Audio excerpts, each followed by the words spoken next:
HSC 25 এবং 26 batch তোমরা অনেকেই এখনো ইনবক্সে নক দাও এবং কথা বলার খাতিরে জিজ্ঞাসা করো যে এখন থেকেই ঢাকা ইউনিভার্সিটির প্রিপারেশনটা কেমন হতে পারে, স্পেশালি বি ইউনিটের।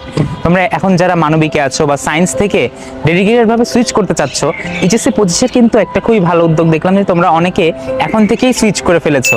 এরপরে যেটা আমি বলবো সেটা হলো এই স্টেপের কারণে তোমাদের এখন থেকে বলতে চাই যে এইচএসসি লেভেলে তোমার প্রিপারেশন কেমন হতে পারে।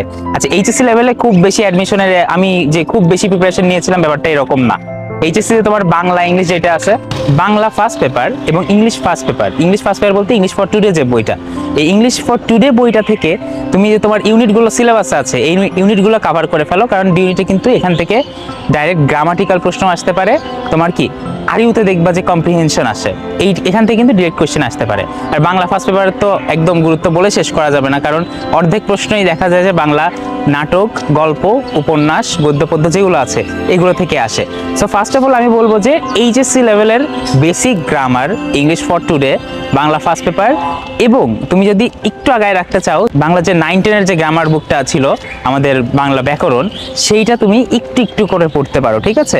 তোমাদের আসলে এইচএসসি লেভেলে যে সেকেন্ড পেপারের পড়া আছে ওইটা কিন্তু খুব বেশি বি ইউনিটের পড়ার সাথে রিলেভেন্ট না। যে লিখিত যে আইটেমগুলো আছে সমাজটা থাকতে পারে, বাট বেশিরভাগই না।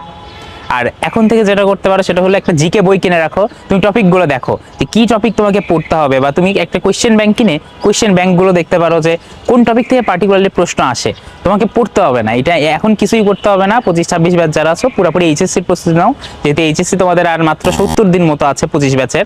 তোমরা এইচএসসি বাংলা ইংলিশটা ভালো মতো পড়ো, আর জিকে একটা বই কিনে রাখো, তুমি একটু ভালো ধারণা রাখো কেমন প্রশ্ন আসতে পারে। আপাতত এইটাই ছিল তোমাদের জন্য। যদি এখন জিজ্ঞেস করে অ্যাডমিশন প্রস্তুতি কেমন হওয়া উচিত, আপাতত অ্যাডমিশন এইটুকুই থাক, ঠিক আছে? কিছু জিনিস আছে যে নির্দিষ্ট সময়ের জন্য বরাদ্দ থাকতে হবে। তো এখন থেকে তুমি এইভাবে অ্যাডমিশন প্রিপারেশনটা নিতে পারো বি ইউনিটের জন্য। Thank you everyone. আবার ইনশাল্লাহ তোমাদের কোনো প্রয়োজনে বা তোমাদের কোনো সমস্যার কারণে ভিডিওতে সামনে আসবো। Thank you.